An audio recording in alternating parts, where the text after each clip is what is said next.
Welcome to dream agri academy.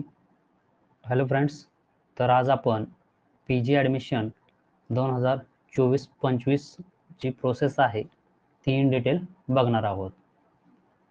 MCR admission process 2024-25 यामध्ये आपण डिटेलमध्ये शेड्यूल काय असेल MCR ॲडमिशन प्रोसेसचं शेड्यूल, त्याचबरोबर डॉक्युमेंट्स कोणकोणते लागतील, रिझर्वेशन काय असेल, त्यानंतर जर तुम्हाला काही प्रॉब्लेम आला तर कॉन्टॅक्ट कुठं करायचा, तर या सर्व गोष्टी आज आपण या व्हिडिओमध्ये डिटेल बघणार आहोत. तर सर्वप्रथम आपण ऑनलाईन ॲप्लिकेशन करण्यासाठी 18 सप्टेंबर 2024ला ॲप्लिकेशन फॉर्म सुरू होतील. ते फॉर्म सुरू झाल्यानंतर तुम्हाला खालील दिलेली जी वेबसाईट आहे, लिंक दिलेली आहे या ठिकाणी https://pgagrimcr.in किंवा जस्ट तुम्ही MCAR ऑफिशियल वेबसाईट हे जरी टाकलं, ऑफिशियल वेबसाईट, तरी तुम्हाला एक विंडोज येईल MCRची. त्या विंडोजमध्ये तुम्हाला ॲडमिशन 2023-24 अशी एक विंडोज दिसेल. त्यावरती क्लिक करायचं. त्यानंतर पुढे गेलात की तुम्हाला न्यू म्हणून एक टॅब दिसते, एक पॉपअप विंडो दिसेल तुम्हाला न्यूची. तर तिथं दिलेलं आहे PG ॲडमिशन 2024-25. लक्षात ठेवा. तर ही प्रोसेस तुम्ही फॉलो केली की तुम्हाला विंडोज दिसेल, त्यावरती जाऊन तुम्ही ॲप्लिकेशन करू शकता. जर समजा याच्या रिलेटेड काही प्रॉब्लेम जर तुम्हाला आला तर हेल्पलाईन नंबर पण त्यांनी दिलेले आहे 7066951951. त्यावरती सुद्धा तुम्ही कॉन्टॅक्ट करू शकता. त्यानंतर ॲडमिशनचं शेड्यूल दिलेलं आहे. या शेड्यूलनुसार ॲडमिशन प्रोसेस ही कॅरी आउट होणार आहे.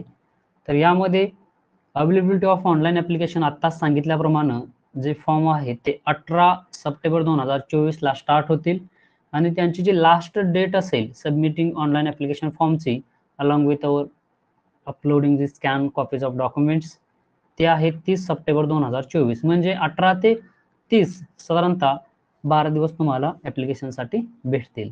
मग हे कोणत्या ठिकाणी जायचं, मी तुम्हाला आत्ताच सांगितल्याप्रमाणे जी वेबसाईट सांगितली होती MCRची ऑफिशियल वेबसाईट, त्या वेबसाईटवरती तुम्हाला अर्ज करणं गरजेचं आहे. एकदा का तुम्ही अर्ज केलात की तुमची एक प्रोव्हिजनल मेरिट लिस्ट म्हणजे तात्पुरती मेरिट यादी तुम्हाला 2 ऑक्टोबर 2024ला पाहायला भेटेल इव्हनिंग सेशनला किंवा आफ्टर इव्हनिंग म्हणू आपण त्याला. त्याच्यानंतर ग्रीव्हियन्स पिरियड दिला जातो की समजा तुम्ही डॉक्युमेंट्स काही अपलोड केलेत, काही प्रॉब्लेम आला, काही इश्यू आला, काही क्वेरीज असतील, त्यावेळेला तुमचा ग्रीव्हियन्सला फॉर्म येतो. मग त्यामध्ये ते डॉक्युमेंट्स जे असतील तुम्हाला अपलोड करावे लागतात. हा ग्रीव्हियन्स पिरियड किती दिलेला आहे? 3 ऑक्टोबर 2024 ते 6 ऑक्टोबर 2024. साधारणतः 3 ते 4 दिवसाचा हा ग्रीव्हियन्स पिरियड या ठिकाणी आहे. या ग्रीव्हियन्स पिरियडमध्ये तुम्हाला जे काही रिस्पेक्टिव्ह डॉक्युमेंट्स कमी असतील किंवा काही क्वेरीज दिले असतील तर ते तुम्हाला अपलोड करणं गरजेचं आहे. आता फायनल मेरिट लिस्ट, सर्व डॉक्युमेंट्स फिल केले तुम्ही, ग्रीव्हियन्स पिरियड पण झालेला आहे, नंतर मग फायनल मेरिट लिस्ट तुम्हाला रिस्पेक्टिव्ह जे वेबसाईट दिलेली आहे MCRची वेबसाईट, त्या वेबसाईटवरती तुम्हाला 8 ऑक्टोबर 2024ला आफ्टर इव्हनिंग तुम्हाला फायनल मेरिट लिस्ट दिसणार आहे. फायनल मेरिट लिस्ट झाल्यानंतर जो पहिला राऊंड असेल त्याला फर्स्ट राऊंड अलॉटमेंट लिस्ट म्हणतो आपण, ती 11 ऑक्टोबर 2024ला असणार आहे. लक्षात ठेवा. आणि इव्हनिंगला असणार आहे आणि त्याचा जो पिरियड ऑफ रिपोर्टिंग असेल, 11 तारखेला हा राऊंड फर्स्ट स्टार्ट होईल आणि रिपोर्टिंग तुम्हाला 14 आणि 15 ऑक्टोबर 2024 मध्ये करायचं आहे. लक्षात ठेवा. आणि 15 ऑक्टोबरच्या 5:30 PM म्हणजे 5:30 वाजेपर्यंत संध्याकाळी तुम्ही त्या ठिकाणी उपस्थित असणं गरजेचं आहे. हा झाला पहिला राऊंड, त्याचं पिरियड ऑफ रिपोर्टिंग आपण बघितलेलं आहे. त्यानंतर असतो second round. Second round with conversion म्हटलेलं आहे त्यांनी. या सेकंड राऊंड मध्ये काय असतं, जे पहिल्या राऊंड मध्ये जे काही सीट्स फिल झालेल्या नसतात, काही वेळेला त्या सीट्स राहिलेल्या असतात शिल्लक, मग त्या शिल्लक राहिलेल्या सीट्स या 18 ऑक्टोबर 2024ला तुम्हाला अलॉट होतील. मग त्याचं जे पिरियड ऑफ रिपोर्टिंग असेल 21 आणि 22 आहे. 21-22 ऑक्टोबरला तुम्हाला रिपोर्टिंग करणं गरजेचं आहे. या दिवशी तुम्ही रिपोर्टिंग सेकंड राउंडसाठी करू शकता. मग त्यानंतर जर समजा काही सीट्स वेकंट राहिल्या, दॅट इज वेकन्सी पोझिशन्स हे डिस्प्ले केले जातील, जे आता ऑफिशियल वेबसाईट मी तुम्हाला सांगितली होती. वरती जी एमसीआरची जी ऑफिशियल वेबसाईट असेल त्यावरती वेकंट सीट असेल, वेकंट पोझिशन्स त्यामध्ये तुम्हाला दाखवल्या जातील. मग ह्या थर्ड ऍडमिशन राऊंडसाठी यालाच आपण स्पॉट राऊंड असं म्हणतो. मग त्याच्या जे वेकन्सी पोझिशन आहे त्या 23 ऑक्टोबरला तुम्हाला वेबसाईटवरती दिसतील. मग त्यानुसार तुम्ही थर्ड ऍडमिशन राऊंड आहे ॲज पर दी प्रोसिजर मेन्शन केलेले आहे अपेंडिक्स जे मध्ये तुम्ही बघू शकता प्रॉस्पेक्टस मध्ये. तर त्यानुसार हा थर्ड ऍडमिशन राऊंड म्हणजे त्याला स्पॉट राऊंड सुद्धा म्हणतात, लक्षात असू द्या. या स्पॉट राऊंडला तुम्हाला 24 ऑक्टोबर आणि 25 ऑक्टोबर या ठिकाणी उपस्थित राहणं गरजेचं आहे. ओके, तर अशा पद्धतीनं तुमचे सर्व जे सीट्स असतील एमसीआरच्या अंडर येतात ते 100% सीट्स या 25 ऑक्टोबर पर्यंत भरल्या जातात. आणि कमेन्समेंट ऑफ क्लासेस जे असेल तुमचं जे ऍक्च्युअली एमएससी जे स्टार्ट असेल हे 25 ऑक्टोबर 2024 ला स्टार्ट होणार आहे. आणि हेच जर गतवर्षीच्या तुलनेत पाहिलं आपण तर 25 सप्टेंबरला साधारणतः स्टार्ट झालेलं होतं. म्हणजे तुमची जी प्रोसेस आहे 1 मंथ लेट आहे, लक्षात ठेवा. तर हे डेट ऑफ जो शेड्यूल दिलेले आहेत ऍडमिशनचे हे माहीत असणं गरजेचं आहे. त्यानंतर चेकलिस्ट. आता बऱ्याच विद्यार्थ्यांना प्रॉब्लेम येतो की डॉक्युमेंट कोणते, तर ते डॉक्युमेंट्स आपण डिटेलमध्ये बघूया. तर डोमिसाईल सर्टिफिकेट असेल किंवा तुमचं स्कूल लिव्हिंग सर्टिफिकेट असेल ज्यावरती प्लेस ऑफ बर्थ मेन्शन आहे ते तुम्हाला गरजेचं आहे, लक्षात ठेवा. त्याचबरोबर डोमिसाईल सर्टिफिकेट किंवा रेसिडेन्स सर्टिफिकेट हे पण गरजेचं आहे. तर तुम्हाला या 2 गोष्टी लागतात. या दोघांपैकी एक जरी तुमच्याकडे असेल तरी सफिशियंट आहे, लक्षात ठेवा. त्यानंतर मार्कशीट किंवा ग्रेड कार्ड म्हणतो आपण, जे यूजी डिग्री आहे त्याचं. आता बऱ्याच जणांना प्रश्न पडलेला आहे की प्रत्येक सेमेस्टर वाईज ग्रेड कार्ड हवं का? तर अजिबात नाही. तुम्हाला ट्रान्सक्रिप्ट म्हणून भेटतं, लक्षात ठेवा. ट्रान्सक्रिप्ट ही काय कन्सेप्ट आहे, तर ट्रान्सक्रिप्ट म्हणजेच काय, जे ग्रेड कार्ड तुम्हाला 8 सेमिस्टरचे असतात त्यांचं मर्ज असतं, लक्षात ठेवा. म्हणजे 8 सेमिस्टरचा ग्रेड हा एकत्र सेमिस्टर वाईज इथं कॅल्क्युलेट केलेला असतो आणि फायनल त्याच्यावरती तुमचा एव्हरेज जो सीजीपी असेल इथं मेन्शन केलेला असतो. हे झालं ट्रान्सक्रिप्ट, हे तुम्हाला गरजेचं. हे कुठं भेटणार, हे तुमच्या रिस्पेक्टिव्ह कॉलेजेसमध्ये भेटणार. त्याचबरोबर पीडीसी लागते, प्रोव्हिजनल डिग्री सर्टिफिकेट, लक्षात ठेवा. पीडीसी म्हणतात त्याला, म्हणजे तुमची डिग्री कंप्लीट झाली अशी प्रोव्हिजनल डिग्री सर्टिफिकेट असतं, ते पण इथं गरजेचं आहे. त्यानंतर आहे मार्कशीट. हा, ते पीडीसी सुद्धा तुमच्या रिस्पेक्टिव्ह कॉलेजेसमध्ये भेटेल. मार्कशीट ऑफ सीईटी एक्झामिनेशन, जे आता एमसीआरनं सीईटी कंडक्ट केलेली होती 2024-25 या ऍडमिशन इयरसाठी. तर त्यामध्ये तुम्हाला जी मार्कशीट आहे, आता ही कोणत्या ठिकाणी मार्कशीट तुम्हाला भेटेल, एमसीआरची जी ऑफिशियल वेबसाईट आहे आता तुम्हाला जे सांगितलं तिथं जायचंय आपल्याला. आणि तुमचं जे लॉग इन असेल त्यामध्ये तुम्ही लॉग इन करू शकता. जो तुमचा रोल नंबर वगैरे असेल त्यानुसार लॉग इन करायचं आहे. तिथं तुम्हाला हे मार्कशीट अवेलेबल होणार आहे. तर हे थर्ड डॉक्युमेंट झालेलं आहे.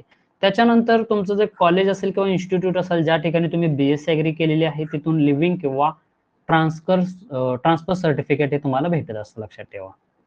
ते तुम्हाला असणं गरजेचं, तुमच्याकडे असणं गरजेचं आहे.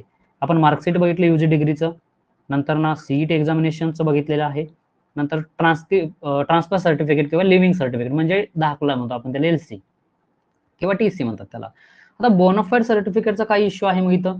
जर समजा तुमच्यापैकी जर कोणी ऑलरेडी एमएससी ला ऍडमिशन घेतलेलं असेल, एमएससी करत असाल आणि जर तुम्हाला परत यावर्षी पण एमएससी करायची इच्छा असेल किंवा ऍडमिशन प्रोसेस थ्रू जायचं असेल तर तुम्ही काय करायचं आहे, तुमच्या रिस्पेक्टिव्ह कॉलेजकडून बोनाफाईड सर्टिफिकेट घ्यायचं आहे, लक्षात ठेवा.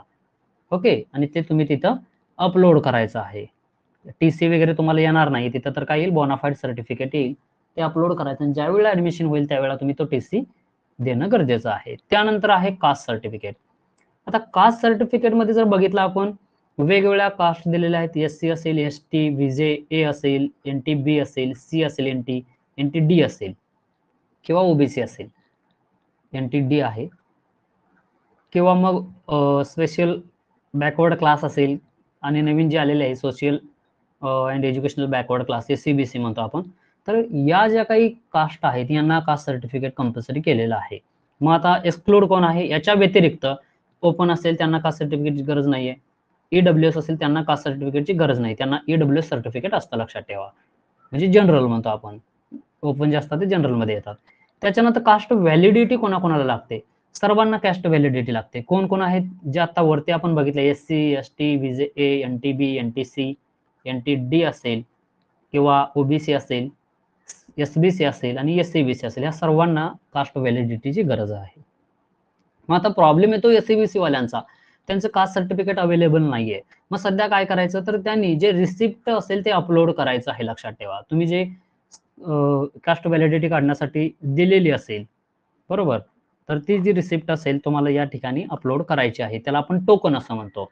ते तुम्हाला कुठं भेटेल, तहसील कार्यालयामध्ये तुमच्या रिस्पेक्टिव्ह भेटून जाईल. लक्षात ठेवा, जर तुम्ही अप्लाय केलं असेल तर हे तुम्हाला गरजेचं आहे. नीट लक्ष द्या. आणि मग कास्ट व्हॅलिडिटी कधी लागेल, ज्या वेळेला MSc चे क्लासेस सुरू होतील त्यानंतर तुम्ही 6 महिन्यामध्ये विदिन 6 मंथ तुम्हाला ती कास्ट व्हॅलिडिटी सबमिट करावी लागते, तोपर्यंत येऊन जाते. म्हणजे SCBC वाल्यांचा कास्ट व्हॅलिडिटीचा इश्यू या ठिकाणी संपलेला आहे. त्यानंतर EWS असेल किंवा जनरल असेल, यांना कास्ट व्हॅलिडिटी नसते. त्यानंतर बघा नॉन क्रिमिलियर. आता नॉन क्रिमिलियर मध्ये बऱ्याच जणांचा प्रश्न असतो की कोणाकोणासाठी लागतं ते.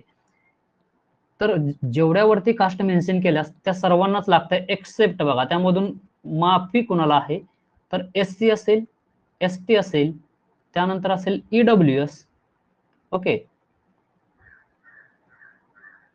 त्याचबरोबर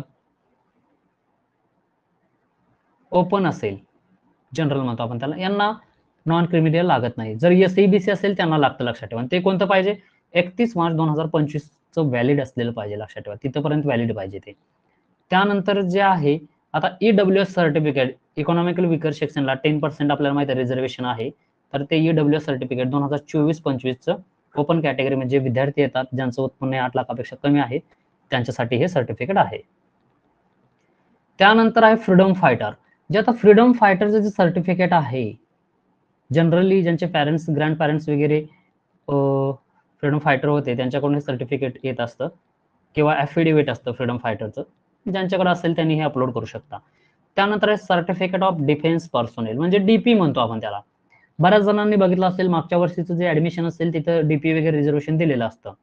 तर ते काय आहे, डिफेन्स पर्सनल आहे. लक्षात ठेवा, म्हणजे ज्यांचे वडील हे आर्मीमध्ये असतील त्यांना हे रिझर्वेशन असतं. जिल्हा सैनिक वेलफेअर ऑफिसर कडून दिलं जातं ते, तर ते DP साठी रिझर्वेशन असतं. नंतर काही जणांना रिझर्वेशन असतं पर्सन्स विथ डिसेबिलिटी, म्हणजे जे अपंग वगैरे असतात त्यांच्यासाठी सुद्धा हे रिझर्वेशन आहे. पण जे अपंगत्व असेल त्याचं जे पर्सेंटेज असेल ते 40% पेक्षा जास्त पाहिजे. लक्षात ठेवा, 40% पेक्षा कमी चालणार नाही. नंतर certificate of project affected person, म्हणजे PAP म्हणतो आपण त्याला, ते पण सर्टिफिकेट असतं. त्याचं पण रिझर्वेशन असतं एक रिस्पेक्टिव्ह. ते तुम्हाला रिझर्वेशन डिटेल्स टेबल येईल त्यामध्ये सांगितलं जाईल. मग आता PAP मध्ये काही असू शकतं. काही वेळेला युनिव्हर्सिटीमध्ये तुमची जमीन गेलेली असते, ॲग्रिकल्चर युनिव्हर्सिटी. लक्षात ठेवा. नंतर इरिगेशन किंवा पॉवर किंवा डिफेन्स प्रोजेक्ट असतात, त्यामध्ये पण जमीन गेलेली असते. मग तुम्हाला एक PAP नावाचं सर्टिफिकेट भेटतं, ते सुद्धा तुम्ही अपलोड करू शकता. त्याचं पण रिझर्वेशन असतं. नंतर आहे सर्टिफिकेट ऑफ ॲग्रिकल्चरिस्ट, AG. आता बऱ्याच जणांना हा प्रश्न पडलेला आहे की बाबा AG सर्टिफिकेट आमच्याकडे नाहीये, मग आम्ही काय करावं. तुमच्याकडे जर AG सर्टिफिकेट नसेल तर एवढा काही इश्यू नाही. लक्षात ठेवा, त्याचं 6% जरी तुम्हाला रिझर्वेशन दिलं असेल तरी यामध्ये हे बऱ्यापैकी सगळ्यांकडेच असतं, म्हणून जास्त एवढा AGचा काही फरक पडत नाहीये. आणि AG सर्टिफिकेट कोणाला भेटतं, ज्याच्याकडं ज्याच्या आई वडिलांकडे जमीन आहे, पॅरेंट्सकडे किंवा ग्रँड पॅरेंट्सकडे ओनर असतील किंवा टिनंट असतील, म्हणजे भोगवटदार वगैरे म्हणतो आपण त्याला, तर त्यांना सुद्धा हे सर्टिफिकेट भेटतं. आणि ते 22-23 आणि 23-24 या वर्षामधलंच पाहिजे. त्यानंतर आहे NCC B किंवा C सर्टिफिकेट. याला सुद्धा पर्टिक्युलरली रिझर्वेशन आहे. रिझर्वेशन याला नाही तर याचे मार्क वाढतात. लक्षात ठेवा, 0.12 महत्वाचं आहे. 0.12 याचे मार्क वाढतात. मग आता बऱ्याच जणांना प्रश्न पडला की सर माझ्याकडे 10वीच असेल, 12वीच असेल, तर ते चालत नाही. लक्षात ठेवा, हे कधीच पाहिजे NCC B किंवा C सर्टिफिकेट तुमचं ड्युरिंग द डिग्री कोर्स. तुम्ही जेव्हा BSc ॲग्रीला असाल त्यावेळेच तुमच्याकडे ते NCC B किंवा C सर्टिफिकेट पाहिजे. मोस्टली आता पुणे कॉलेजेसचे विद्यार्थी आहेत त्यांच्याकडे हे सर्टिफिकेट असतं. त्यानंतर बघा जो 15 पॉईंट आहे, सर्टिफिकेट ऑफ गेम आणि स्पोर्ट. बऱ्याच जणांना हा प्रश्न पडतो की आम्ही स्पोर्टमध्ये भाग घेतलेला होता, मग कोणत्या ठिकाणी घेणं गरजेचं होतं. तर यामध्ये बघा, जे इंटर कॉलेजिएट लेवल कॉम्पिटिशन असेल त्यावेळेस त्याचं तुम्हाला सर्टिफिकेट जरी असले तरी त्याचा लाभ घेता येत नाही. तर तुम्ही क्रीडा महोत्सव जे असेल त्याचा तुम्ही लाभ घेऊ शकता. त्यावरती स्टुडंट वेलफेअर ऑफिसर किंवा VC ची साईन असायला हवी, लक्षात ठेवा. किंवा मग इंटरनॅशनल कॉम्पिटिशन असेल, त्यामध्ये तुम्ही भाग घेतला असेल, त्याचे सुद्धा सर्टिफिकेट चालतं. किंवा इंटरनॅशनल गेम कॉम्पिटिशन असेल, जसे ऑलिम्पिक गेम असतात, कॉमनवेल्थ गेम आहेत, कॉमनवेल्थ युथ गेम आहेत किंवा एशियन गेम आहेत, यामध्ये सुद्धा जर तुम्ही भाग घेतला असेल किंवा काही वेळेला तुम्ही अश्वमेध म्हणतो आपण, ICR जर तुम्ही खेळलेला असाल, तर त्याच्यामध्ये जर कॉम्पिटिशनमध्ये तुम्ही भाग घेतला असेल, खेळला असेल, तर त्याचं सुद्धा तुम्हाला काही प्रमाणात हे पर्सेंटेज वाढतात. किंवा मग association of Indian university sport tournament असेल, तर याचा टेबल पुढच्या स्लाइडमध्ये दिलेला आहे डिटेलमध्ये, तिथं तुम्ही बघू शकता. आता certificate of debate essay allocation competition certificate असतं. हे युनिव्हर्सिटी, ॲग्रिकल्चर युनिव्हर्सिटी असू द्या किंवा कॉलेज, स्टेट लेवल बरं का, लक्षात ठेवा, तुमच्या कॉलेजमध्ये चालणार नाही ते, नॅशनल इंटरनॅशनल लेवल असेल, यांचं सर्टिफिकेट दिलेलं असतं. यावरती सुद्धा डायरेक्टर ऑफ स्टुडंट वेलफेअर किंवा स्टुडंट वेलफेअर ऑफिसरची सही असते आणि याचे पण तुम्हाला जवळपास 0.12 मार्क हे वाढतात. नंतर असतं NSS सर्टिफिकेट, जे की 240 तास तुम्ही काम केलेलं असतं किंवा स्पेशल कॅम्प ऑर्गनाईज केलेला असतो, त्यावरती सुद्धा स्टुडंट वेलफेअर ऑफिसर म्हणजेच विद्यार्थी कल्याण अधिकारी यांची साईन असते, त्याचे पण जवळपास 0.12 मार्क तुम्हाला वाढतात. नंतर नो ऑब्जेक्शन सर्टिफिकेट. आता हे नो ऑब्जेक्शन सर्टिफिकेट तुम्हाला नसतं, जे एम्प्लॉयर आहेत त्यांच्यासाठी आहे ते. सेल्फ डिक्लेरेशन बघा, जो अपेंडिक्स D दिलेला आहे, ते तुम्हाला सेल्फ डिक्लेरेशन करायचं असते की बाबा हे जे सर्व डॉक्युमेंट मी अपलोड केलेले आहेत हे ऑथेंटिक आहेत, याच्यामध्ये काही जर चुकीचं आढळलं तर मी जे काही कारवाई होईल त्याला जबाबदार असेल. त्याचा फॉर्मॅट हा प्रॉस्पेक्टसमध्ये दिलेला आहे, नेक्स्ट स्लाइडमध्ये पण येऊन जाईल. त्याच्यानंतर अपेंडिक्स F असतं, लक्षात ठेवा. यामध्ये क्लिनलीनेस हॅबिट असतं, म्हणजे आपल्याकडे शौचालय आहे का, त्याचा तुम्ही वापर करताय का, ह्या सगळ्या गोष्टी त्यामध्ये भरणं गरजेचं असतं. त्यानंतर शेवटी आहे ऑफन सर्टिफिकेट, म्हणजे अनाथ सर्टिफिकेट सुद्धा असतं, त्याचं सुद्धा या ठिकाणी रिझर्वेशन आहे, लक्षात ठेवा. 1% रिझर्वेशन आहे त्याचं. तर अशा पद्धतीनं हे सर्व डॉक्युमेंट्स होते. परत एकदा मी तुम्हाला सर्व डॉक्युमेंटची लिस्ट सांगतो, तुमच्याकडे असणं गरजेचं आहे. यामध्ये तुम्ही बघू शकता, सर्वप्रथम तुमच्याकडे डोमासाईल सर्टिफिकेट असणं गरजेचं आहे. मार्कशीट, जे ग्रेड कार्ड म्हणतो आपण UG डिग्रीचं, जे ट्रान्सक्रिप्ट PDC ते असणं गरजेचं आहे. मार्कशीट, जे तुम्ही CET दिली त्याचं डिटेल्स असतात, ते तुम्हाला ऑफिशियली MCRच्या वेबसाईटवरती भेटून जाईल. त्यानंतर TC किंवा लिव्हिंग सर्टिफिकेट म्हणतो ते गरजेचं आहे. जर तुम्ही ऑलरेडी MSc करत असाल तर तुम्हाला बोनाफाईड सर्टिफिकेट लागतं रिस्पेक्टिव्ह कॉलेजेसचं. त्यानंतर कास्ट सर्टिफिकेट, ज्या कास्ट इथं दिलेल्या आहेत त्यांच्याकडे कास्ट सर्टिफिकेट असणं गरजेचं आहे. त्याचबरोबर कास्ट व्हॅलिडिटी हे सुद्धा असणं गरजेचं आहे. जर SC-BC कास्टमध्ये तुम्ही येत असाल तर तुम्हाला 6 महिने मुदत दिलेली आहे, पण जेव्हा तुम्ही फॉर्म फिलअप करताय त्यावेळेला तुम्हाला रिसिप्ट अपलोड करावी लागेल की तुम्ही ऍप्लिकेशन केलेलं आहे कास्ट व्हॅलिडिटीसाठी. त्याच्यानंतर जे असेल नॉन क्रिमिलियर म्हणतो आपण. नॉन क्रिमिलियर बघा कोणकोणत्या कास्टसाठी आहे मी ऑलरेडी सांगितलेलं आहे, ते पण तुम्हाला इथे गरजेचं आहे, जे की 31 मार्च 2025 पर्यंत व्हॅलिड असणं गरजेचं आहे.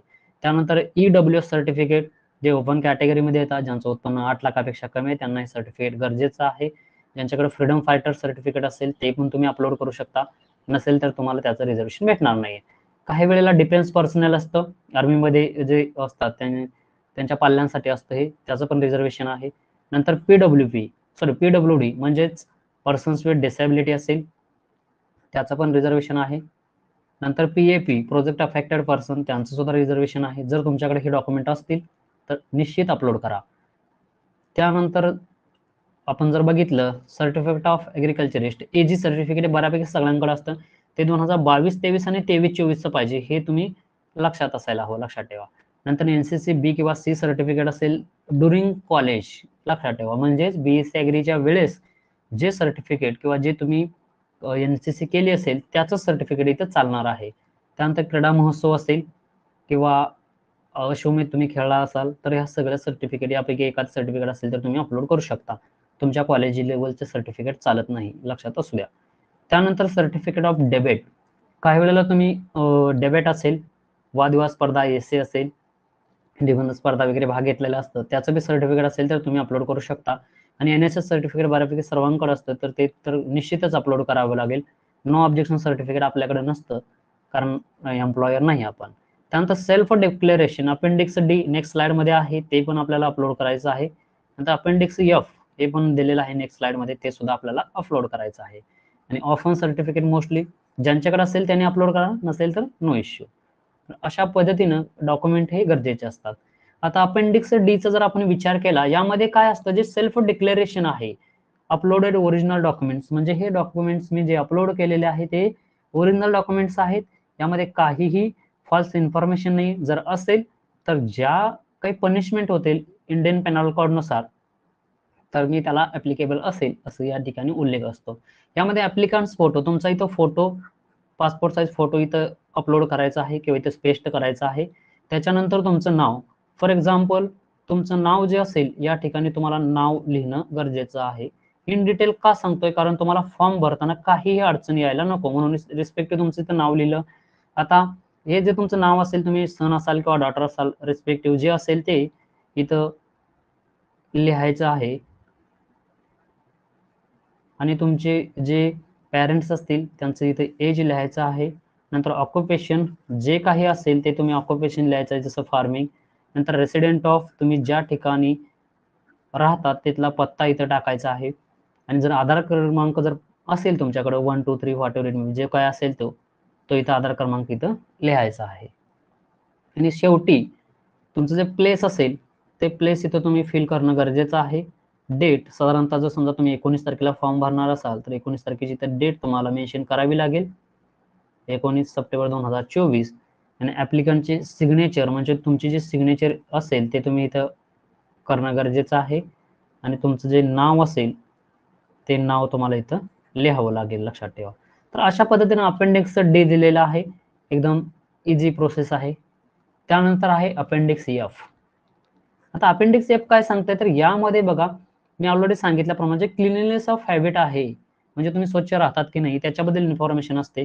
तुम्ही इथं तुमचं नाव लिहायचं, लक्षात ठेवा. आता इथं मी माझं नाव लिहितोय जेणेकरून तुम्हाला निश्चित किंवा पटकन समजण्यासाठी पूर्ण प्रोसेस मी डिटेल तुम्हाला समजून सांगतो, लक्षात ठेवा. त्यानंतर परमनंट रेसिडेन्शियल ऍड्रेस, जो तुमचा ज्या ठिकाणी तुम्ही परमनंट वास्तव करत आहात तो ऍड्रेस तुम्हाला इथं लिहायचा आहे डिटेलमध्ये अप टू डिस्ट्रिक्ट पर्यंत. नंतर number of family members, suppose तुम्ही 4 असाल तर 4 लिहायचे आहेत.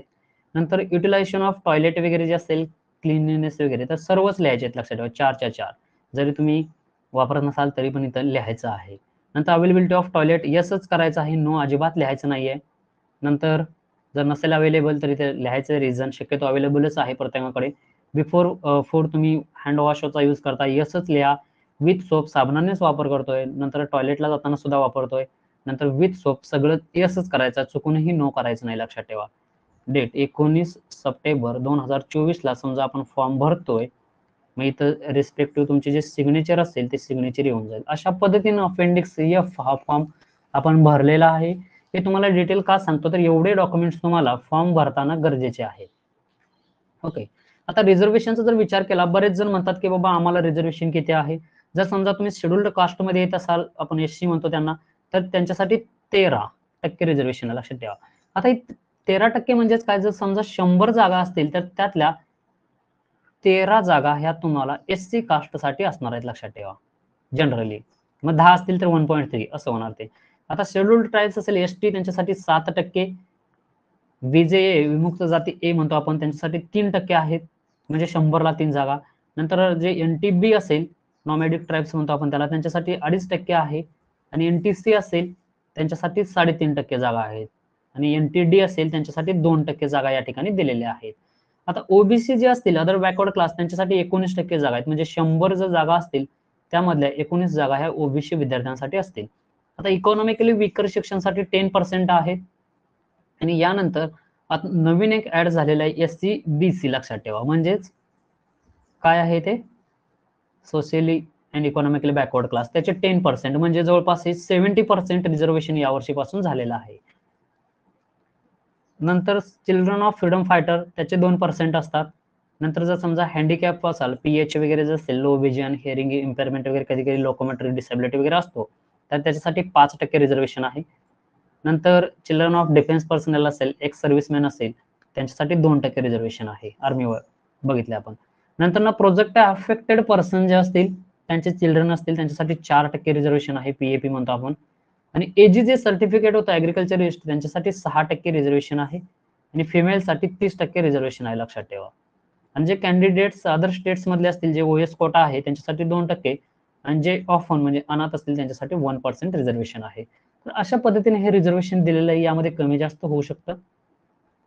तर एक टेंटेटिव्ह रिझर्वेशन या ठिकाणी आपल्याला दिलेलं आहे. आता वेटेज बघा, जनरली वेटेज आपण 10 पॉईंट स्केलमध्ये बघत होतो. सुरुवातीला आपण पाहिलं एनसीसी बी चं बी सर्टिफिकेट किंवा सी सर्टिफिकेट असेल, त्याचे 0.12 मार्क वाढतात आणि एनएसएसचे 0.12. पण ह्या दोघांपैकी तुम्हाला एकाचाच लाभ घेता येतो. एक तर एनसीसीचा लाभ घ्यायचा किंवा एनएसएसचा लाभ घ्यायचा. एक हे झालं, बरोबर. सेकंड काय, तुम्हाला सर्टिफिकेट ऑफ डेबिट एसए असेल किंवा एलोकेशन असेल, आपण वरती पाहिलं स्टेट आणि नॅशनल इंटरनॅशनल लेवलचं पाहिजे, पण ते त्याच्यासाठी 0.12 मार्क. आलं लक्षात. अशा पद्धतीने तुमचे 0.24 मार्क वाढणार आहेत. आणि जर समजा तुमच्याकडे अजून स्पोर्ट पण असेल तर त्याचे पण काही मार्क वाढत असतात. आता जनरली जर बघितलं आपण, याचं जे कॉम्पिटिशन असेल यामध्ये रँक येणं महत्वाचं आहे. First rank, second rank, third rank आणि पार्टिसिपेशनला सुद्धा तुम्हाला मार्क आहेत. आता इंटरनॅशनल स्पोर्ट जर कॉम्पिटिशन असेल, जर तुम्ही कॉम्पिटिशन मध्ये फर्स्ट आलात, 0.25% मार्क 25 मार्क वाढतात तुमचे. आणि तत्पूर्वी लक्षात ठेवा, तुमचे मॅक्झिमम जे मार्क असतील त्याचं लिमिट आहे वेटेजचं 0.25 पॉईंट. याच्यापेक्षा जास्त मार्क वाढणार नाहीत, लक्षात ठेवा. 10 पॉईंट स्केल मध्ये 0.25 पेक्षा जास्त तुमचे मार्क हे अजिबात वाढणार नाहीत. हे तुम्हाला माहित असणं गरजेचं आहे. जर समजा तुमच्याकडे एनएसएस असेल त्याचे 0.12, मग एनएसएस एनसीसी एकच, दोघांपैकी एकच कोणतरी, नंतर डेबिट असेल त्याचे 0.12. तुम्ही म्हणाल सर माझ्याकडे स्पोर्ट पण आहे त्याचे पण वाढणार 0.10, समजा what ever it may be. एवढे मार्क झाले, मग जास्त व्हायला पाहिजेत पण नाही. 0.25 हे तुमचे हायेस्ट मार्क, त्याच्यापेक्षा जास्त कन्सिडर केले जाणार नाहीत. मग ते किती होऊ द्यात. मग सेकंड जर समजा आता इंटरनॅशनल स्पोर्ट कॉम्पिटिशन आपण बघत होतो, जर फर्स्ट रँक आली 0.25 मार्क वाढणार, सेकंड आली 0.20 मार्क, नंतर थर्ड जर आली 0.15 मार्क, आणि पार्टिसिपेशन जर असेल तर 0.10 मार्क तुमचे वाढणार. आता स्पोर्ट कॉम्पिटिशन वाईज जर आपण पॉईंट्स पाहिले सीजीपी नुसार, नॅशनल आणि स्टेट चॅम्पियनशिप असे 2 दिलेले आहेत. जर तुमचे फर्स्ट रँक नॅशनलला आली 0.20 मार्क वाढणार, सेकंड रँकला 0.15, थर्डला 0.10 आणि पार्टिसिपेशनला 0.05. हे झालं नॅशनल लेवलचं. आणि जर समजा स्टेट चॅम्पियनशिप कॉम्पिटिशन मध्ये जर तुम्ही असाल, जर फर्स्ट रँक आली 0.10, सेकंड रँक आली 0.05, थर्ड आली तर 0.03 आणि पार्टिसिपेशनला 0.02 असे मार्क हे वाढत असतात. आणि जर क्रीडा महोत्सव जे स्पोर्ट टुर्नामेंट असतं त्याच्यावरती चान्सलरची जी साईन असते, तर त्याच्यामध्ये बघा फर्स्ट मध्ये 0.10 मार्क आहेत, सेकंडला 0.05, थर्डला 0.03 आणि पार्टिसिपेशनला 0.02. म्हणजे स्टेट आणि जवळपास क्रीडा महोत्सव यांचे मार्क हे सारखेच वाढणार, पण मॅक्झिमम 0.25 पॉईंट तुमचे वाढणार, लक्षात असू द्या. 10 पॉईंट स्केलला समजा तुमचे 8 जर पॉईंट होत असतील तर त्याच्यामध्ये 6.25 हायएस्ट वाढतील, म्हणजेच 8.25 मार्क हे तुमचे होतील, लक्षात ठेवा. आता हे मार्क कसे काढायचे तर ते आपण बघूया, त्यालाच मार्किंग स्कीम असं म्हणतोय. आता 70% जे मार्क असतील हे एमसीआर पीजीसीईटी चे कन्सिडर केले जातात. तर समजा 200 मार्काचा पेपर होता, तिथे तुम्हाला 160 मार्क एखाद्या विद्यार्थ्याला पडले असतील, तर त्याचे मार्क कसे काउंट करायचे, तर ह्या 160चं पहिल्यांदा तुम्ही 100% मध्ये कन्व्हर्जन करून घ्यायचं. ते किती होणार आहे, 80 होणार आहे, लक्षात ठेवा. म्हणजेच 160 200ला तर 100ला किती असा त्याचा अर्थ होतो, तर त्याचे निम्मे करायचे. ओके, म्हणजे ते 80 होतात, 80 दुनी 160 असं. तर हे झाले 80, तर त्याचं तुम्ही 70% परत काढायचं, लक्षात ठेवा. म्हणजे किती, 80 इंटू 70% जर केलं, 8 7 56 म्हणतो आपण, म्हणजेच 56% तुम्हाला हे मार्क झाले, हे 70% हे साईडला काढून ठेवायचे, हे 56. ओके, हे 100 स्केलला आहेत, लक्षात ठेवा. हे 100% पैकी काढतोय आता आपण.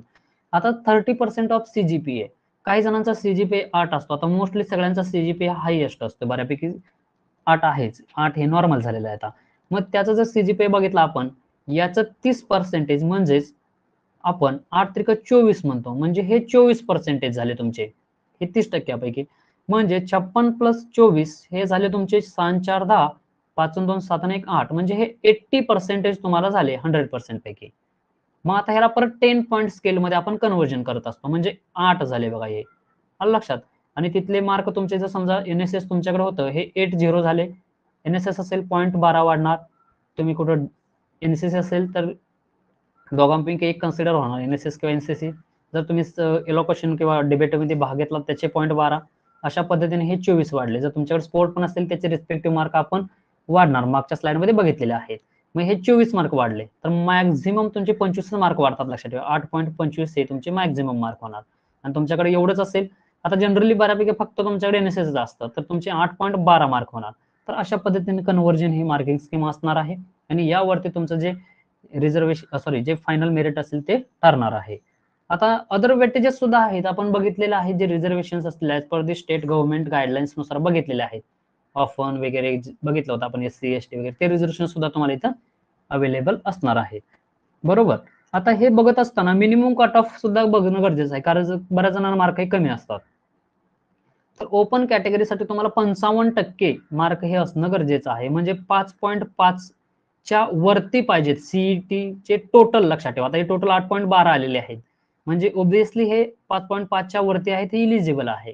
हेच मार्क जर समजा 5.5 च्या खाली आले आणि जर ओपन कॅटेगरीमध्ये असाल तर तुम्ही फॉर्म फिल करू शकत नाही. आणि रिझर्वेशन कॅटेगरी जर असेल त्यामध्ये 50% पाहिजेत, म्हणजे कमीत कमी 50%, म्हणजे 5% 10 स्केलला तुम्हाला मार्क पाहिजेत, लक्षात ठेवा. तर त्याच्यापेक्षा कमी जर आले 5 पेक्षा तर तुम्हाला फॉर्म भरता येत नाही. आता यानंतर यम कोटा आणि यू कोटा, हा बऱ्याच जणांना प्रश्न पडतो की यम कोटा कोणता आणि यू कोटा कोणता. तुम्ही ज्या युनिव्हर्सिटीमध्ये शिकत आहात, फॉर एक्झाम्पल एमपीकेव्ही मध्ये एखादा विद्यार्थी शिकतोय, मग त्याची बीएससी एमपीकेव्ही मध्ये झाली असेल, बरोबर, तर त्याचा जो एमएससीचा जो यू कोटा असेल तो कोणता असणार आहे, एमपीकेव्हीचा असणार आहे, लक्षात ठेवा. हा त्याचा यू कोटा झाला. आणि यम कोटा कोणता असेल, मग त्याचा जे अदर 3 युनिव्हर्सिटीज असतील, पीडीकेव्ही असेल, अकोला पीडीकेव्ही, नंतर बीएसकेक्यू असेल, व्हीएनएमक्यू असेल, हे त्याच्या उरलेल्या 3 युनिव्हर्सिटी ह्या यम कोट्यामध्ये जातील, लक्षात ठेवा. ते त्यांचा यम कोटा झाला. आलं लक्षात. म्हणजे एमपीकेव्ही मध्ये शिकताय तुम्ही, तुमचा यू कोटा एमपीकेव्ही. व्हीएनएमकेव्ही शिकत असाल तुमचा यू कोटा व्हीएनएमकेव्ही. नंतर पीडीकेव्ही मध्ये शिकत असाल तर तुमचा यू कोटा पीडीकेव्ही. आणि जर बीएसकेक्यू मध्ये शिकत असाल तुम्ही बीएससी ला तर तुमचा यू कोटा हा बीएसकेक्यू असणार आहे, म्हणजे तुम्हाला फर्स्ट प्रेफरन्स असणार आहे तिथं. आणि नंतर असतो यम कोटा. आता यम कोटा म्हणजे जो महाराष्ट्र कोटा म्हणतो आपण, आलं लक्षात. म्हणजे तुमची जर बीएससी एमपीकेव्ही मध्ये झाली असेल आणि तुम्हाला जर ऍडमिशन घ्यायचं असेल, सेम युनिव्हर्सिटी असेल किंवा अदर युनिव्हर्सिटी मध्ये असेल, तर एम कोट्यातून तुम्ही ऍडमिशन घेऊ शकता, लक्षात ठेवा, एम कोट्यातून. आता तुम्ही म्हणाल एमपीकेव्ही तर माझी सेम युनिव्हर्सिटी आहे, मग मला यू कोटा पाहिजे, पण तुम्हाला हायएस्ट मार्क असतील तर तुमचं ऍडमिशन एम कोट्यातून कन्सिडर होतं. तुम्ही जे तुमची सेल्फ युनिव्हर्सिटी आहे त्यामध्ये तुम्ही दोन्ही साईडला एलिजिबल असता. एक तर यू कोट्यातून पण ऍडमिशन घेऊ शकता आणि एम कोट्यातून सुद्धा ऍडमिशन घेऊ शकता. बट अदर युनिव्हर्सिटीमध्ये तुम्हाला फक्त आणि फक्त एम कोटाच अवेलेबल असतो. म्हणजेच नोट दिलेली आहे बघा, 30 आहे नोट. युनिव्हर्सिटी कोटा जे असेल also eligible for Maharashtra quota, म्हणजे एम कोट्याला. म्हणजे यू कोटावाले जे विद्यार्थी आहेत ते एम कोटाला इलिजिबल असतात. नंतर ओएस कोटा जो आता आपण बघितलेला आहे लास्ट स्लाइड मध्ये, तर तो आहे अदर स्टेट कोटा. तर अशा पद्धतीनं हे एम कोटा यू कोटा वगैरे आहे, लक्षात ठेवा. आता ऑनलाईन ऍडमिशन अलॉटमेंट जो राऊंड आहे यामध्ये कशा पद्धतीनं असतं, तर जर बघितलं आपण, जे कॅन्डिडेट असतील जे कॅप राऊंड थ्रू, म्हणजे राऊंड 1, 2, 3 असतात, यामध्ये on the basis of candidate merit, तुमचे जे मेरिट असेल, रिझर्वेशन असेल आणि तुमचा जो प्रेफरन्स असेल ऑप्शन फॉर्म, त्यानुसार तुमचं मेरिट ठरतं. आता बऱ्याच जणांनी मला क्वेश्चन विचारला की बाबा प्रेफरन्स महत्वाचा आहे का, तर महत्वाचा आहे, लक्षात ठेवा. कारण तुम्ही जो फर्स्ट प्रेफरन्स दिलेला आहे, जर तो दुसऱ्याचा सेकंड प्रेफरन्स असेल तर तुम्हाला फर्स्ट प्रायोरिटी दिली जाते. पण हे बघत असताना तुमचं मेरिट पण कन्सिडर होतं, लक्षात ठेवा. म्हणजे तुम्हाला मार्क पण चांगले पाहिजेत आणि प्रेफरन्स सुद्धा तुमचा चांगला असणं गरजेचं आहे. नंतर आता फर्स्ट ऍडमिशन राऊंड आपण बघितलेला आहे लास्ट स्लाइड मध्ये. त्यानंतर सेकंड ऍडमिशन राऊंड, त्यालाच कन्व्हर्जन राऊंड म्हणतो आपण. जो थर्ड ऍडमिशन राऊंड असतो हा स्पॉट राऊंड असतो. तुम्हाला त्या ठिकाणी जायचं, जे वॅकंट सीट्स आहेत त्या मेरिट वाईज तर भरल्या जातात, दॅट इज स्पॉट राऊंड म्हणतो आपण त्याला. तर अशा पद्धतीनं हे 3 राऊंड एमएससी साठी असतात.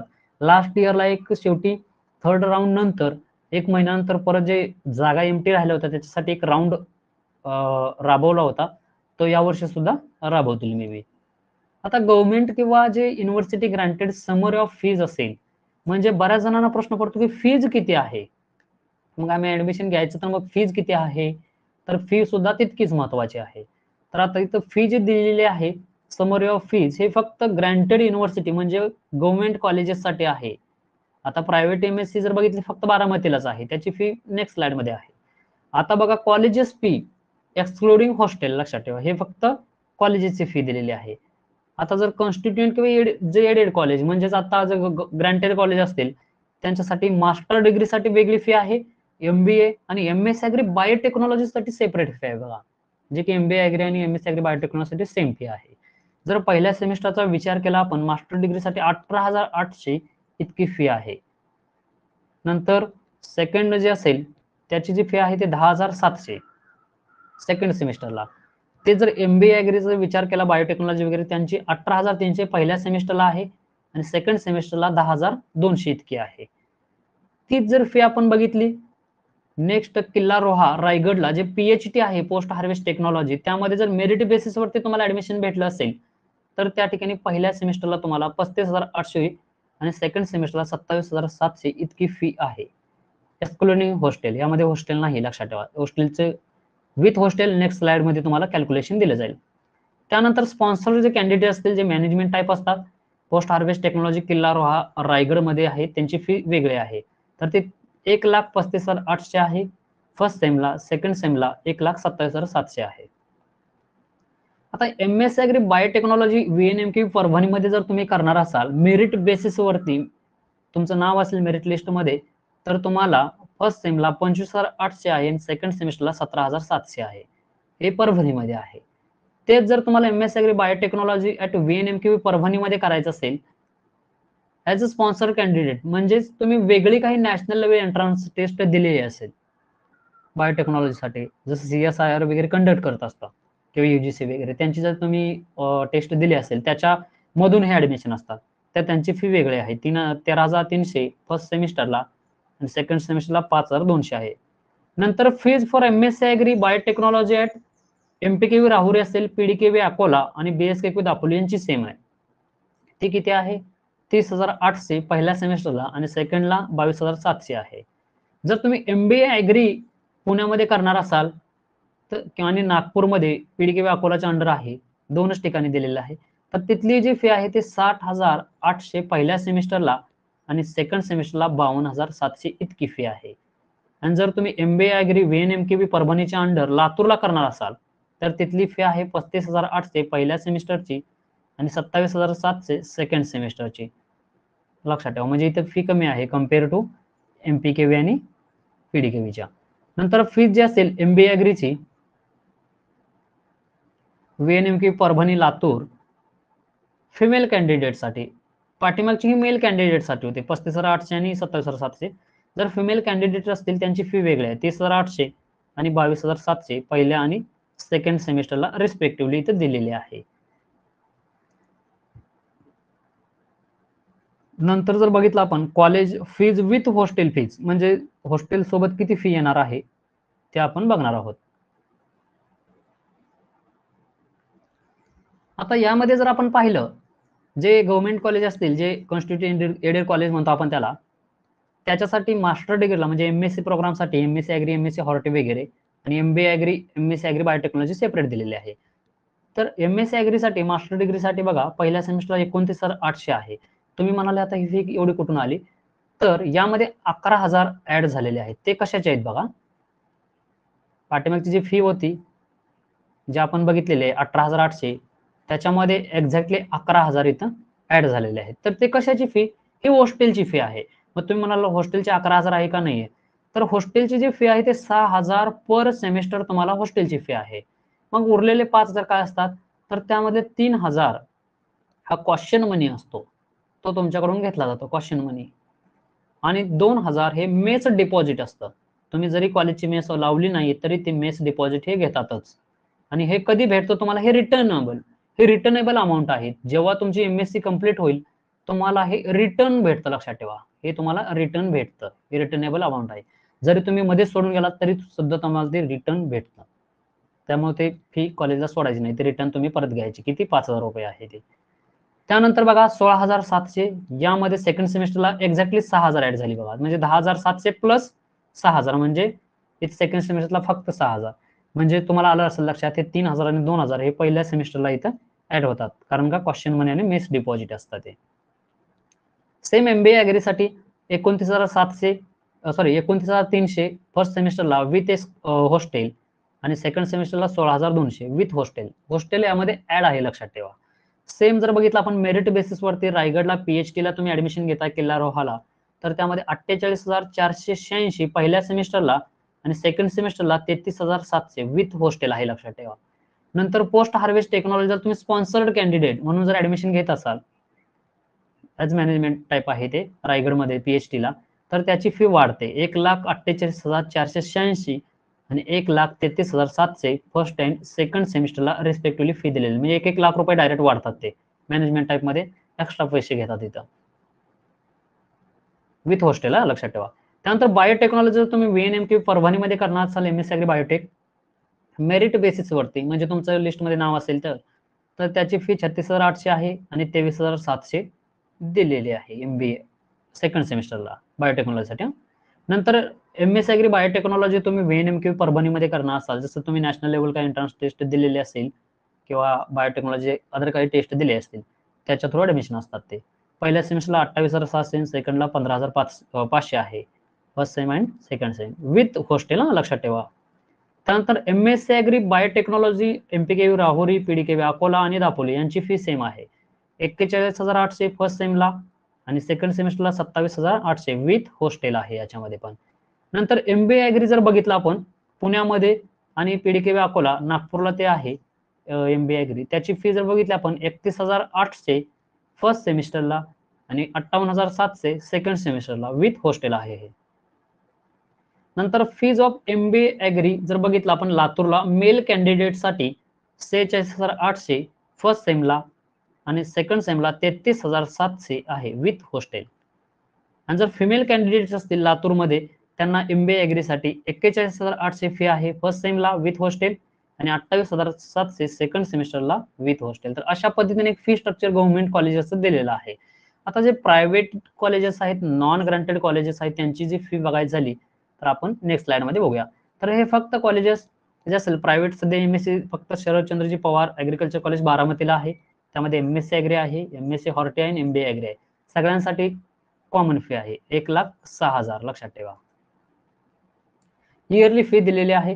आता जे यांनी काही गाईडलाईन्स दिलेले आहेत या वर्षीपासून, जे अनएडेड प्रायव्हेट कॉलेजेस असतील त्यांच्यासाठी एक्स्ट्रा फी काही घ्यायची नाही, म्हणजे 1,06,000 सोडून याच्या व्यतिरिक्त वेगळी फी घ्यायची नाही, म्हणजे not allowed to charge any other fees other than mention above, जे वरती सांगितले याच्या व्यतिरिक्त कोणतीही फी घ्यायची नाही.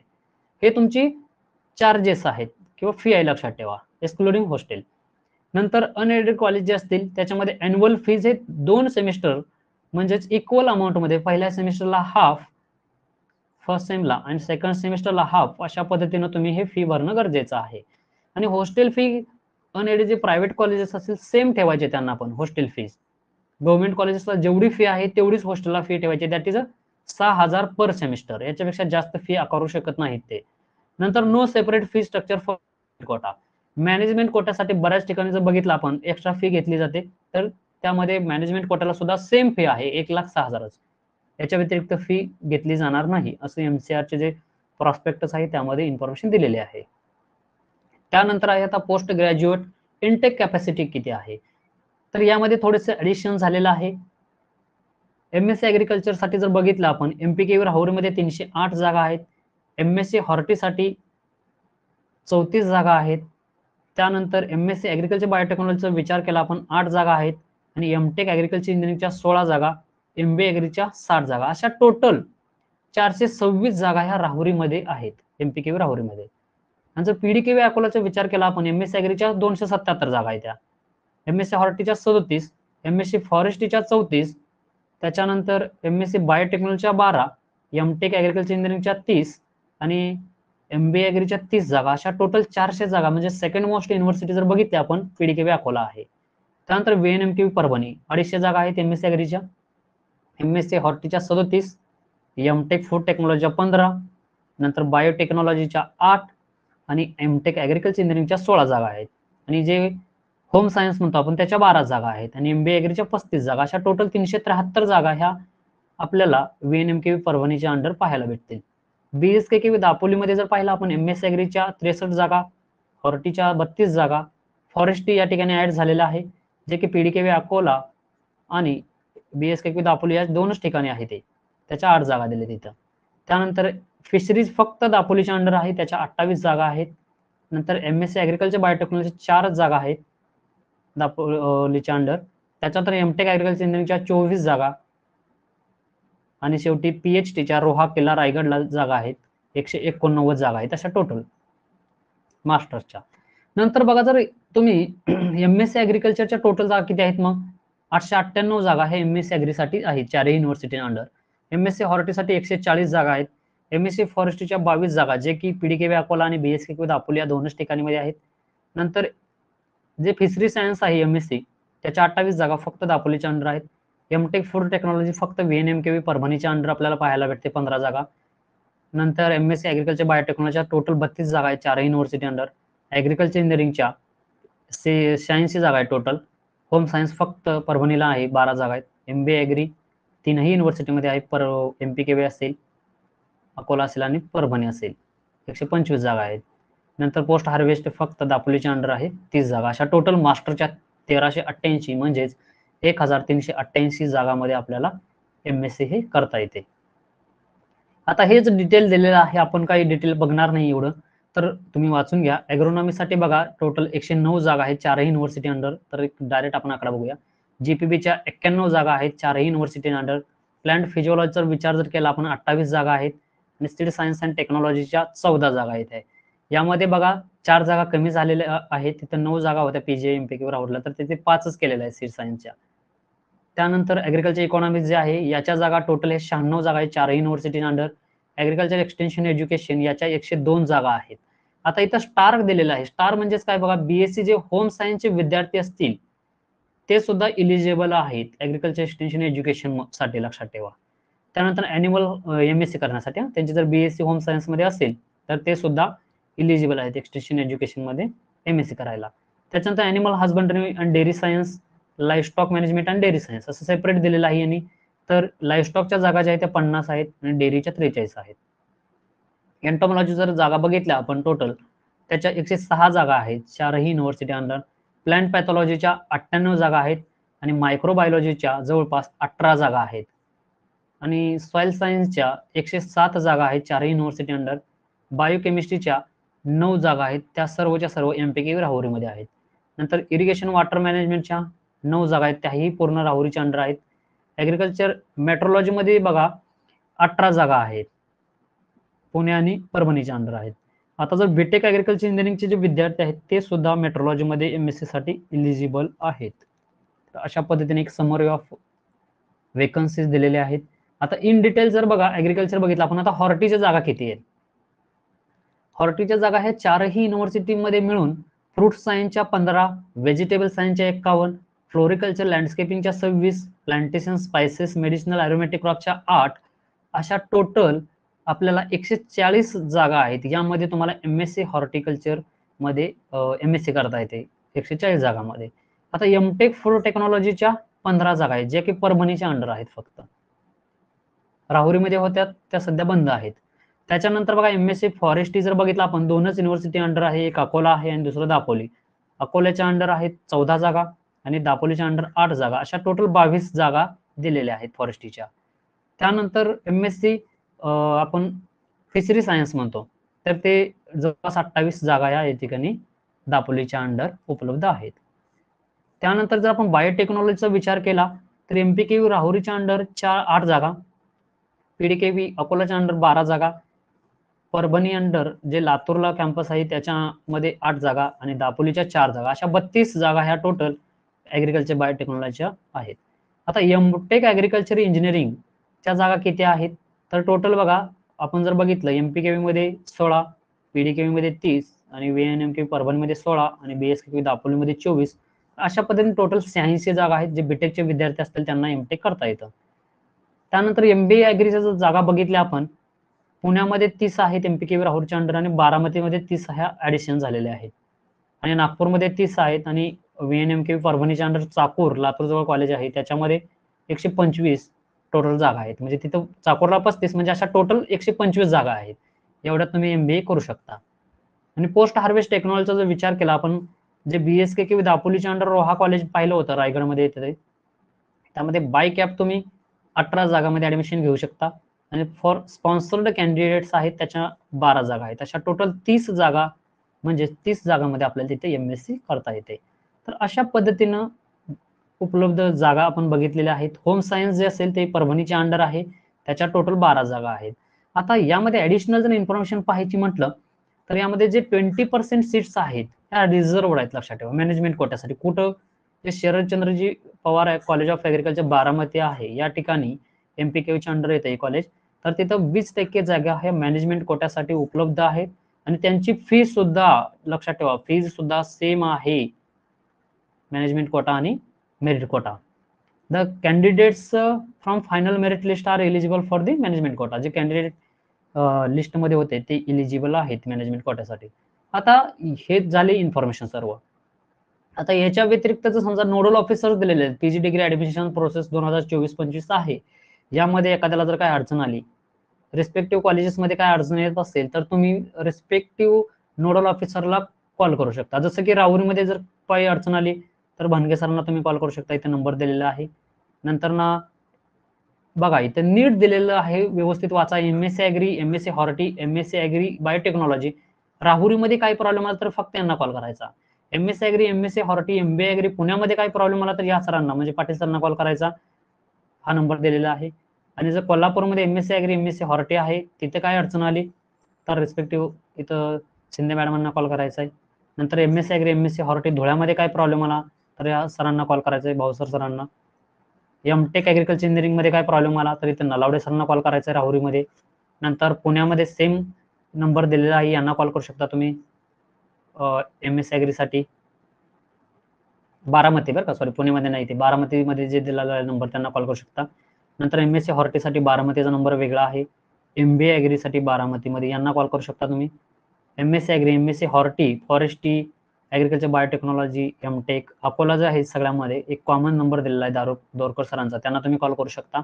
अमरावतीमध्ये काय प्रॉब्लेम आला तर ठाकरे सरांना कॉल करू शकता. तर अशा पद्धतीनं दिलेलं आहे. नागपूरमध्ये कॉल जर काही प्रॉब्लेम आला तुम्हाला तर या सरांना कॉल करू शकता. अशा पद्धतीनं इथं नंबर्स दिलेले आहेत रिस्पेक्टिव्ह कॉलेजेसमध्ये. परभणीमध्ये, लातूरमध्ये, नंतर बदनापूर, परभणी, परत परभणी MTech, MSc परभणी आहे कम्युनिटी सायन्स मधले, MSc MBA ऍग्री चाकूर आहे, MSc biotechnology Latur, MFSc Ratnagiri आहे फिशरी सायन्स.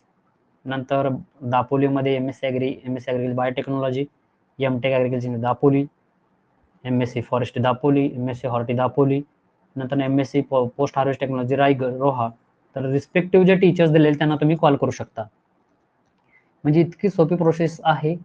त्यामध्ये जे काही अडचण असेल तुम्ही रिस्पेक्टिव्ह टीचर्सना तुम्ही त्या कॉलेजेसबद्दल विचारू शकता. तर ही सर्व इन्फॉर्मेशन, एक प्रिलिमिनरी इन्फॉर्मेशन आज आपण या ठिकाणी कव्हर केलेली आहे. आता यानंतर जर विद्यार्थ्यांना अजून काही क्वेश्चन्स असतील तर कमेंट बॉक्समध्ये त्यांनी नक्की कळवा. कमेंट जे बॉक्स असेल त्यामध्ये नक्की कळवा, म्हणजे त्यानुसार आम्हाला नवीन व्हिडिओ अजून बनवता येईल. जो नेक्स्ट व्हिडिओ असेल त्यामध्ये आपण काय काय पॉईंट कव्हर करणार आहोत सांगून ठेवतो अगोदरच. नेक्स्ट व्हिडिओजमध्ये आपण जे प्रेफरन्स कसा द्यायचा, ऍक्च्युअली तुम्हाला एक फॉर्म, लाईव्ह फॉर्म भरून दिला जाईल. 18 तारखेला आता प्रोसेस सुरू होते, त्याच नंतर आपल्याला व्हिडिओ बनवता येईल. एक लाईव्ह फॉर्म म्हणजे डेमो फॉर्म म्हणून त्याला आपण, लाईव्ह म्हणजे डेमो फॉर्म फिल करून दिला जाईल, म्हणजे कशा पद्धतीनं भरायचा अप टू द पेमेंट पर्यंत तुम्हाला तो फॉर्म भरून दिला जाईल. कशा पद्धतीनं फॉर्म भरायचा, प्रेफरन्स काय द्यायचा, कोणते कॉलेजेस निवडायचे, सेकंड कोणते एक आपण लेक्चर घेणार आहोत त्यामध्ये कोणत्या कॉलेजेसमध्ये तुम्हाला MSc करणं सोयीस्कर ठरेल, म्हणजे कॉलेजमध्ये काही एक्स्ट्रा लोड वगैरे म्हणतो आपण, अभ्यासाला वेळ भेटेल का, हे सुद्धा आपण कव्हर करूया. चारही युनिव्हर्सिटीमध्ये कोणत्या ठिकाणी सुटेबल असेल. त्यानंतर या व्यतिरिक्त काही इतर प्रॉब्लेम्स असतील तर ते सुद्धा आपण प्रॉब्लेम या ठिकाणी घेणार आहोत. तर अशा पद्धतीनं मागच्या वर्षीचा जो काही कट ऑफ असेल किंवा इतर काही गोष्टी असतील या आपण नेक्स्ट व्हिडिओजमध्ये कव्हर करणार आहोत. तर या व्यतिरिक्त तुम्हाला काही क्वेश्चन्स असतील तर तुम्ही आवर्जून कमेंट बॉक्समध्ये ते क्वेश्चन मेन्शन करा. थँक्यू.